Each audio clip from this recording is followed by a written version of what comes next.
నమస్తే friends. Grey హెయిర్తో బాధపడుతున్నారా? మార్కెట్లో దొరికే వివిధ రకాల హెయిర్ డైస్ వాడి వాడి విసుగెత్తిపోయారా? అయితే ఈ న్యాచురల్ హెయిర్ కలర్ మీకోసమే. దీని ప్రాసెస్ ఎలానో ఇప్పుడు చూసేద్దాం. చాలా సింపుల్గా ఇది మనం ఇంట్లో చేసేసుకోవచ్చు. ఎలా అంటే ఫస్ట్ స్టవ్ వెలిగించి కడాయి పెట్టి ఆవాలు ఒక 50 గ్రామ్స్ ఆవాలు వేసుకొని అవి బాగా మాడిపోయే వరకు వేంపుకోవాలి. ఆవాలు బాగా మాడిపోయే వరకు వేంపుకోవాలి. ఇలా వేంపుకున్న ఆవాలని మనం ప్లేట్లో తీసి ఉంచుకోవాలి. తర్వాత నెక్స్ట్ అదే ప్యాన్లో 3 స్పూన్స్ మెంతులు యాడ్ చేసి ఇవి కూడా బాగా మాడిపోయే వరకు వేంపుకోవాలి. చూడండి, ఇలా అన్నీ బ్లాక్ కలర్ వచ్చేయాలి. ఇంతవరకు వేంపుకొని ఇవి కూడా మనం సేమ్ ప్లేట్లో తీసి పెట్టుకోవాలి.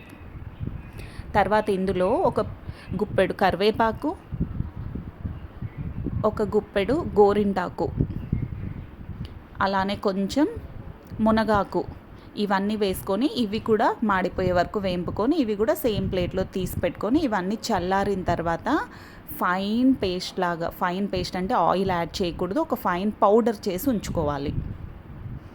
ఇవన్నీ ఫైన్గా పౌడర్ చేసి పెట్టుకోవాలి. తర్వాత ఇలా చేసుకున్న పౌడర్లో మనకు కావాల్సినంత క్వాంటిటీ పౌడర్ ఒక బౌల్లోకి తీసుకొని అందులో మనం ఆవ నూనె ఉంటే తీసుకుంటే బెటర్. లేదు అంటే మన దగ్గర ఆవ నూనె లేదు అనుకుంటే, మస్టర్డ్ ఆయిల్ లేదు అనుకుంటే మనం పారాషూట్ ఆయిల్ అయినా సరే ఇది ఇందులో వేసుకొని ఈ పౌడర్లో ఆయిల్ యాడ్ చేసి బాగా మిక్స్ చేసుకొని ఇది హెయిర్కి కలర్ అప్లై చేసుకోవటమే. చూసారు కదా, చాలా very easy and simple process. మీరు కూడా ట్రై చేయండి. ఇది తప్పకుండా మీ అందరికీ యూజ్ అవుతుంది. కలర్ కూడా చాలా బాగా వస్తుంది హెయిర్ కలర్. ఇంకా గ్రే హెయిర్తో బాధపడాల్సిన పని ఏమీ లేదు.